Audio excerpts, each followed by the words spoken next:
Yan, nabalikan nga namin itong CR ngayong araw kasi para sa final coat. Pero okay naman ha. So, okay na siya. Lilinis na lang ako. Hindi na pa sana ako nakapag-gawa sana dito. Nakatulong sa kanila. Kaya lang, bumili kami ng ibang materialis para dun sa stick.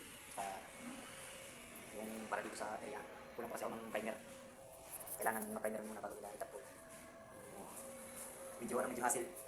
Pero ang kagandahan kasi wala siyang tao. Wala pang nakatira. Pero may nakabili na ng unit ito. Baga ano na lang, kunting backjack, kunting pinamara. Tanto na. Pero hindi naman backjack ano lang. Baga, dahil sa iniiwan ng ano to, iniiwan ng kulog yung area, mainit yung panahon. So mainit yung singaw ng bawat pader. Kaya yung pampader, minsan napitap. Mainit sa panahon ba yung klima dito sa lobby. Wow, pinapawisan na nga ako kahit kunting ano pa lang, kunting ikot pa lang. Pinapawisan ako. Pero grabe talaga ang init. Hindi kaya ng, hindi mo kaya mabuhay dyan, wala sa ikot dito. Kulog na kulog parang bay pa. Grabe itong ano to. Kaya, pawis.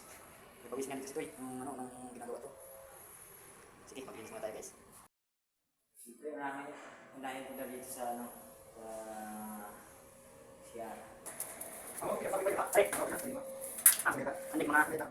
Oo, pwede na. Basta pa muna.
Yun yung ginagawa namin na layout.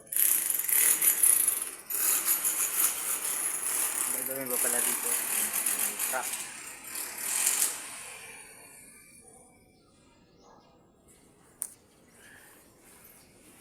Walang gagawin dito sa labas.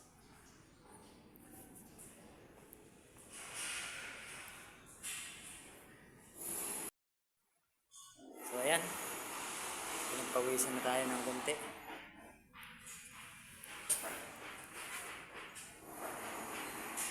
Sa kapitbahay namin ginagawa rin.